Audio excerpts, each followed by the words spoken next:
Kia ora. Welcome to Wake Up New Zealand. I'm Rain. And I'm KL. In today's stories, a new crime wave is sweeping the country in the form of woolen graffiti. Scientists have invented an invisibility cloak. We helped them find it and the latest weather update. But first, if you think the world is getting more and more topsy-turvy, it turns out you're right. Builders in Germany have built an upside-down house which rests on its roof.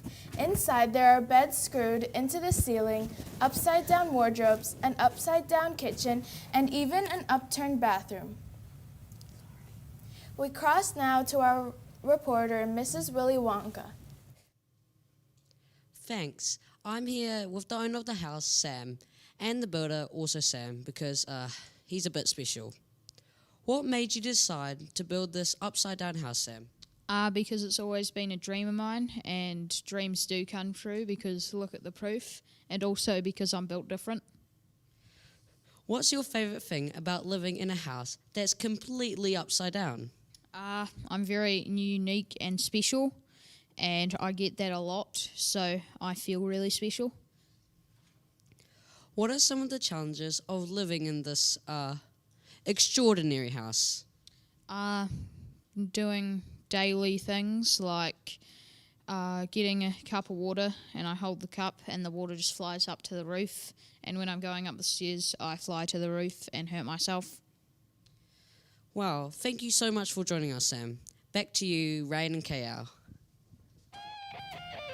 Now for a story that is truly out of sight. Scientists in Europe have created an invisibility cloak, which can hide objects by bending light waves.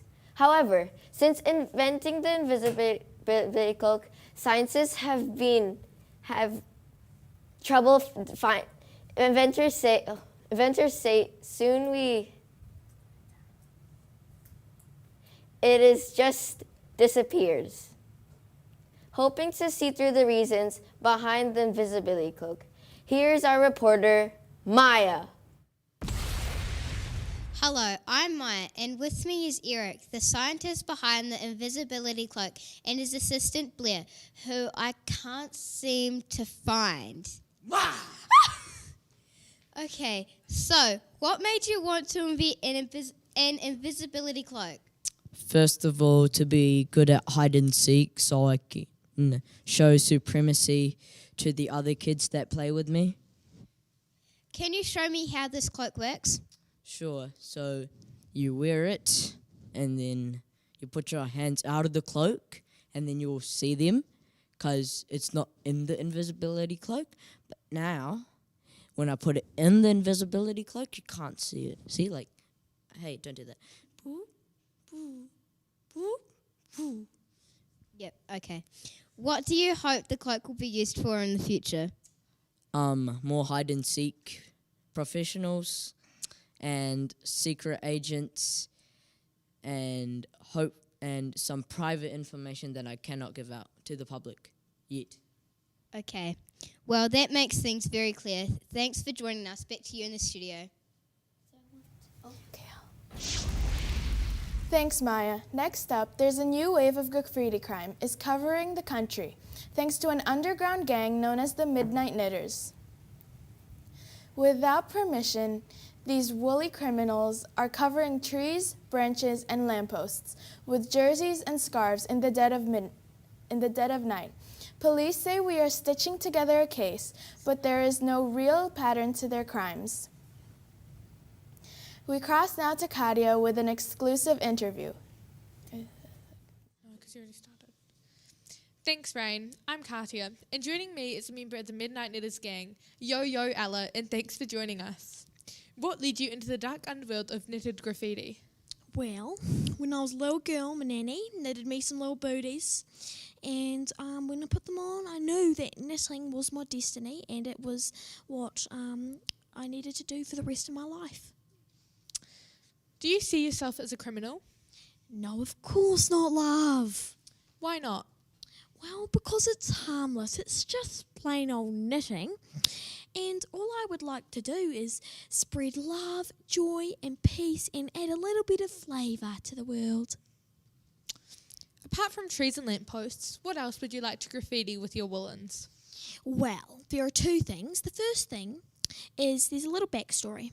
So one day I was out on the waterfront with my friend Deborah, and I handed her one of my new woolens for her to keep, and she had a heart attack because my woolens were so amazing, and she fell into the ocean and died. And so what I would like to do is knit a blanket to cover the ocean so that stuff like that never happens again, you know. Oh, and the second thing, I'd like to knit some people. Don't tell the kids. Thanks for your time. Back to you in the news desk. Well, at least they'll be warm if they get caught and go to jail. Now let's have a look at the weather up and down the country with Vanna and Ariana. What's in store? Thanks, Cal. Let's have a look at tomorrow's weather. In Auckland, there will be a mix of fair conditions and unfair conditions, but those are the conditions and you'll just have to accept them. There will be no weather at all for Hamilton. It's taking a short holiday, but is expected to be back for the weekend. Wellington will have another capital day with no wind at all, so keep calm and carry on. Christchurch will be cold and unfriendly until late morning. Then the sun will pop over for a visit.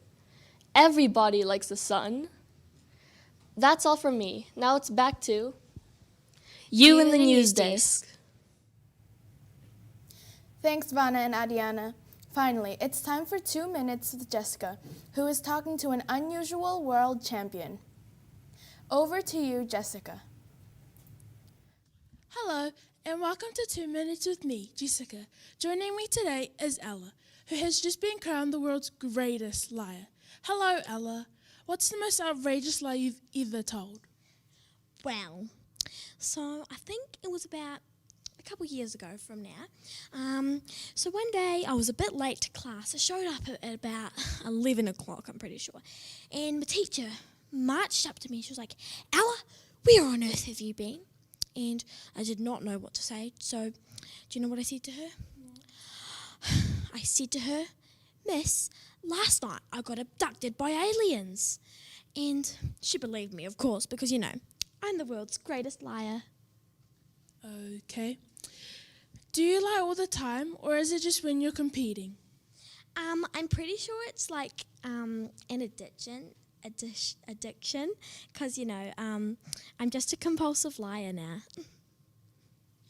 So you're telling me you're lying to me right now? Who knows? Maybe not. You'll never know. Well, thanks for joining me. I'm Jessica. Back to the news desk. Well, that's all we have time for. We hope you've enjoyed today's show. Thank you all for watching, and we'll see you again next time.